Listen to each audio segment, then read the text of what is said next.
ഈ നിമിഷങ്ങളിൽ നമുക്ക് നമ്മുടെ സന്നിധിയിലേക്ക് കടന്നു വന്നിരിക്കുന്ന ഈശോയെ നമുക്ക് ആരാധിക്കുവാനായി നമുക്ക് ഒരുങ്ങാം. നമ്മുടെ ജീവിതത്തിലെ നിരവധിയായ നന്മകൾ നൽകിക്കൊണ്ട് ഓരോ നിമിഷവും അവിടുത്തെ വലിയ സ്നേഹത്തിലേക്ക് നമ്മെ നയിക്കുന്ന ആ ഈശോയുടെ സന്നിധിയിലാണെന്ന് നമുക്ക് തിരിച്ചറിയുന്ന നിമിഷങ്ങളാണ് ഇത്. 2-3 പേർ എന്റെ നാമത്തിൽ ഒന്നിച്ചു കൂടുമ്പോൾ അവരുടെ മധ്യേ ഞാനുണ്ട് എന്ന് അരുളി ചെയ്ത ഈശോ ഇന്ന് ഈ നിമിഷം നമ്മുടെ ഈ വചന കൂടാരത്തിലേക്ക് കടന്നു വന്നിരിക്കുകയാണ്. പ്രിയമുള്ളവരെ, ആ ഈശോയുടെ സന്നിധിയിലായിരിക്കുമ്പോൾ തിരുവചനം നമുക്ക് ഓർക്കാം, അന്യദേശത്തായിരം ദിനങ്ങളേക്കാൾ കർത്താവിന്റെ സന്നിധിയിലെ ആലയത്തില് ഒരു ദിവസം എത്രയോ മനോഹരമാണ്. പ്രിയമുള്ളവരെ, ഇന്നേ ദിവസം ഈ രാത്രിയില് ഈ വചന കൂടാരത്തിലേക്ക് ഈശോ നമ്മെ ഓരോരുത്തരെയും കൂട്ടിക്കൊണ്ടുവന്നിരിക്കുകയാണ്. അവിടുത്തെ വലിയ സ്നേഹം അനുഭവിച്ചുകൊണ്ട് അവിടുത്തെ സന്നിധിയിലായിരിക്കുമ്പോൾ നമ്മുടെ കൊച്ചു കൊച്ചു ജീവിതത്തിലേക്ക് അവിടുന്ന് നൽകിയ നിരവധിയായ നന്മകളെ നമുക്ക് ഓർക്കാം. ലൂക്കായുടെ സുവിശേഷം 13-ാം അധ്യായം 6 മുതലുള്ള തിരുവചനങ്ങളിൽ നാം ഇങ്ങനെ കാണുന്നു. ഒരുവൻ തന്റെ മുന്തിരിത്തോട്ടത്തില് ഒരു അത്തിവൃക്ഷം നട്ടുപിടിപ്പിച്ചു. അതിൽ ഫലമുണ്ടോ എന്നറിയാൻ അവൻ വന്നു നോക്കി. എന്നാൽ അതിൽ പഴങ്ങളൊന്നും അവൻ കണ്ടില്ല. കൃഷിക്കാരനോട് അവൻ പറഞ്ഞു, ഈ അത്തിവൃക്ഷം വെട്ടി തീയിലെറിയുക. കാരണം കഴിഞ്ഞ 3 വർഷങ്ങളായി ഞാൻ ഫലം അന്വേഷിച്ചു വരുന്നു, ഒരു ഫലം പോലും അതിൽ കണ്ടില്ല. എന്നാൽ കൃഷിക്കാരൻ പറഞ്ഞു, യജമാനനെ, 1 വർഷം കൂടി അതവിടെ നിൽക്കട്ടെ. അതിന് ചുവട് കിളച്ച് വളമിടാം, അത് ഫലം തരുമോ എന്ന് നോക്കാം, ഇല്ലെങ്കിൽ നമുക്കത് വെട്ടിക്കളയാമെന്ന്. പ്രിയമുള്ളവരെ, ഈ അത്തിവൃക്ഷത്തിന്റെ ഉപമ ഈശോ പറഞ്ഞപ്പോൾ നമ്മൾ നമ്മെ തന്നെ നമുക്കൊന്ന് ആത്മീയ പരിശോധന നടത്താം. ഈ കഴിഞ്ഞ കാലങ്ങൾ അത്രയും നമ്മുടെ ജീവിതം മുഴുവൻ ദൈവം നമുക്കായി നൽകി. നമ്മളെ ഓരോരുത്തരെയും ദൈവം ഓരോ കർത്തവ്യങ്ങൾ ഏൽപ്പിച്ചു. എന്നാൽ ദൈവം ആഗ്രഹിക്കുന്ന തരത്തില് നമുക്ക് ജീവിക്കുവാനായിട്ട് സാധിച്ചോ? ഒരു കുടുംബജീവിതം നയിക്കുന്ന നമ്മളെ സംബന്ധിച്ചിടത്തോളം നമ്മുടെ കുടുംബത്തിന്റെ ഉത്തരവാദിത്തങ്ങൾ കൃത്യമായി നമുക്ക് ചെയ്യുവാനായിട്ട് സാധിച്ചോ? ശുശ്രൂഷ മേഖലകളിൽ വ്യാപരിക്കുന്ന ഒരു വ്യക്തിയെ സംബന്ധിച്ചിടത്തോളം തന്റെ ശുശ്രൂഷ മേഖല ദൈവം ആഗ്രഹിക്കുന്ന തരത്തില് നമുക്ക് പ്രവർത്തിക്കാൻ സാധിച്ചോ എന്ന് നമുക്ക് നോക്കാം. അതുപോലെ തിരുവചനങ്ങളിലൂടെ ദൈവം നമ്മളോട് ആവശ്യപ്പെട്ടിട്ടുള്ള പല കാര്യങ്ങളും നമ്മൾ കഴിഞ്ഞ കാലങ്ങളിൽ നമ്മൾ ചെയ്തിട്ടുണ്ടോ? എങ്കിലും ദൈവതിരുസന്നിധിയിൽ നമ്മൾ പാപങ്ങൾ മാത്രമാണ് ചെയ്തതെങ്കിലും ദൈവം അതൊന്നും കണക്കിലെടുക്കാതെ 1 വർഷം കൂടെ നമ്മുടെ ജീവിതത്തിലേക്ക് 2015 നമുക്ക് ദൈവം ജീവിതത്തിലേക്ക് തന്നിരിക്കുകയാണ്.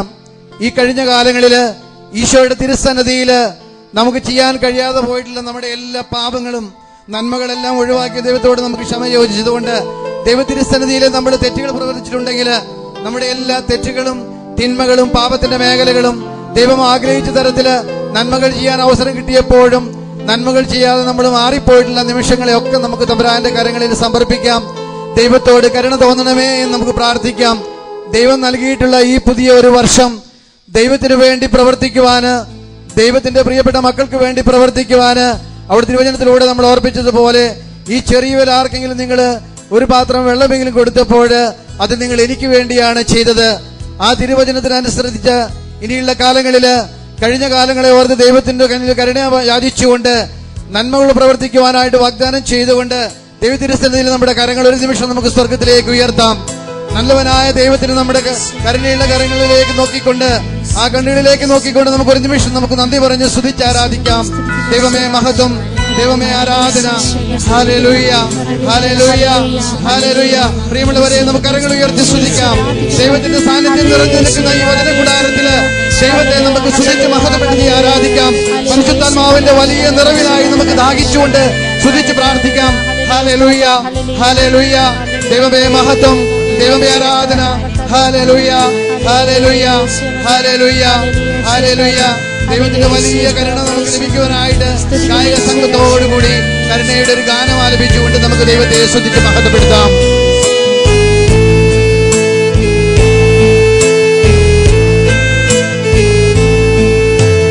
കരുണയ്ക്കായി കേഴുന്നു എൻ ദൈവമേ,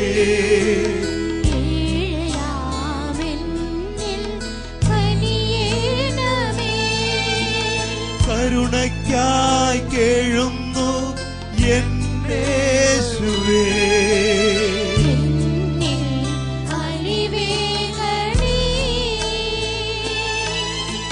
ഗായക സംഘത്തോട് കൂടി ഗാനം ആലപിക്കാം. കേഴുന്നു എൻ ദൈവമേ,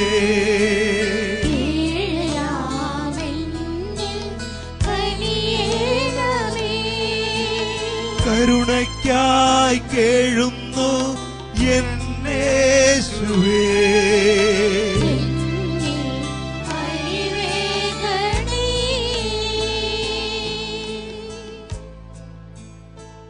പുറപ്പാടിന്റെ പുസ്തകത്തില് നാം ഇങ്ങനെ കാണുന്നുണ്ട്, തന്റെ പ്രിയപ്പെട്ട ഇസ്രായേൽ ജനം ഫറവോയുടെ അടിമത്തത്തിൽ നിന്നും മോശ വഴി അവിടുന്ന് കനാൻ ദേശത്തേക്ക് നയിച്ചു. മരുഭൂമിയിലൂടെയുള്ള അവരുടെ യാത്രയില് പലതരത്തിലുള്ള സഹനങ്ങൾ ജീവിതത്തിലേക്ക് കടന്നു വന്നപ്പോൾ അവർ ദൈവത്തിനെതിരെ പിറുപിറുത്തു.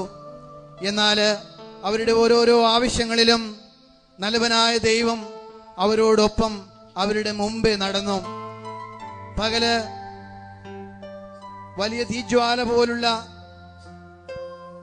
വേനൽ അവർ മരുഭൂമിയിലൂടെ നടന്നു പോയപ്പോൾ വലിയ മേഘസ്തംഭമായി ഈശോ അവരുടെ മുമ്പേ നടന്നു, അവർക്ക് തണലേകി. രാത്രിയില് അവർക്ക് ദീപം നൽകിക്കൊണ്ട് അഗ്നിസ്തംഭമായിട്ട് അവരെ വഴിയൊരുക്കിക്കൊണ്ട് അവരുടെ മുമ്പേ നടന്നു. അവര് കൂടാരവാതിക്കല് മഞ്ഞുഗണമായി ഈശോ വളരെ സ്നേഹത്തോടുകൂടി കടന്നു വന്നു.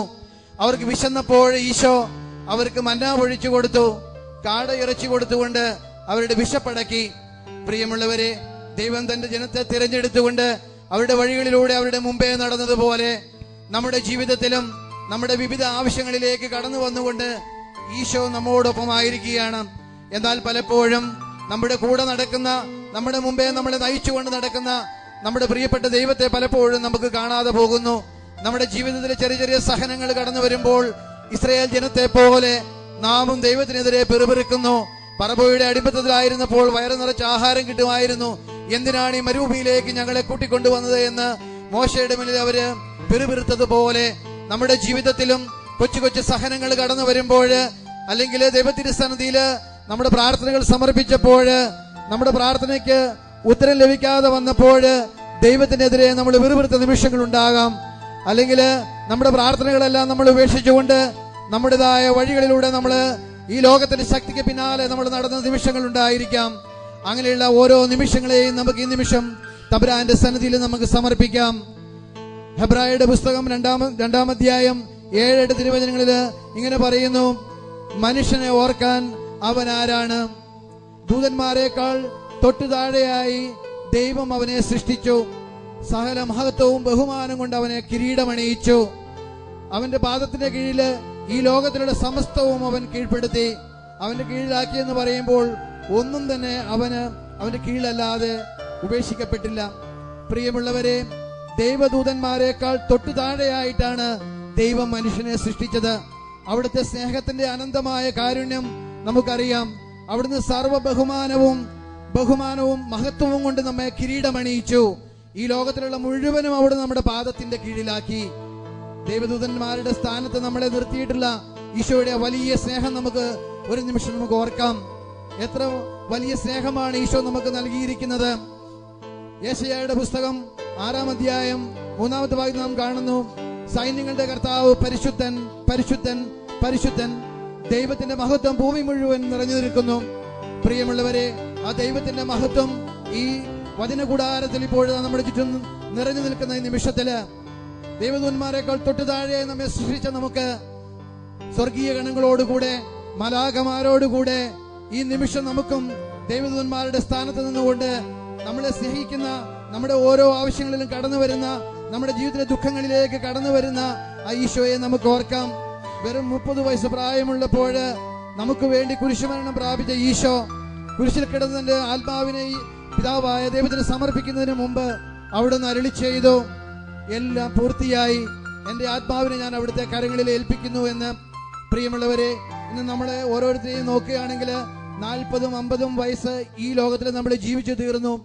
എന്നിട്ടും എല്ലാം പൂർത്തിയായി എന്ന് യേശു പറഞ്ഞതുമാതിരി എന്തെങ്കിലും പൂർത്തിയായി എന്ന് ഈശോയുടെ സന്നിധിയിൽ നമുക്ക് പറയുവാനായിട്ട് സാധിക്കുന്നുണ്ടോ? പ്രിയമുള്ളവരെ, ദൈവം നമുക്ക് നൽകിയിട്ടുള്ള ഒരു കാര്യം പോലും പൂർത്തിയാക്കാൻ സാധിക്കാത്ത നമ്മുടെ ഈ അവസ്ഥകളെ നമുക്ക് തലമുരാന്റെ സന്നിധിയിൽ സമർപ്പിച്ചുകൊണ്ട് ദൈവം എല്ലാം പിതാവിന്റെ സന്നിധിയിൽ പൂർത്തിയാക്കിയെന്ന് ഏറ്റു പറഞ്ഞതുപോലെ ദൈവം നമ്മളെ ഏൽപ്പിച്ചിട്ടുള്ള എല്ലാ കടമകളും പൂർത്തിയാക്കുവാനുള്ള കൃപ ദൈവത്തിൽ നിന്ന് ചോദിച്ചുകൊണ്ട് നല്ലവനായ ദൈവത്തിന്റെ തിരുസന്നിധിയിൽ ഒരിക്കൽ കൂടെ നമ്മുടെ കരങ്ങൾ ഉയർത്തിക്കൊണ്ട് ദൈവത്തെ നമുക്ക് സ്തുതിച്ച് മഹത്വപ്പെടുത്താം. Hallelujah, hallelujah. എല്ലാവരുടെയും കരങ്ങൾ സ്വർഗ്ഗത്തിലേക്ക് ഉയരട്ടെ. ദൈവത്തെ നമുക്ക് സ്തുതിച്ച് മഹത്വപ്പെടുത്താം.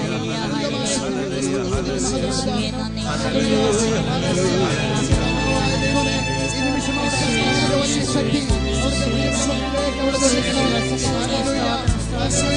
ദൈവമേ, മഹത്വം, ദൈവമേ, ആരാധന. ഹല്ലേലൂയ, ഹല്ലേലൂയ, ഹല്ലേലൂയ, ഹല്ലേലൂയ, ഹല്ലേലൂയ, ഹല്ലേലൂയ, ഹല്ലേലൂയ. സംഘത്തോടുകൂടി നമുക്ക് ദൈവത്തെ സ്തുതിച്ച് പാടി മഹത്വപ്പെടുത്താം.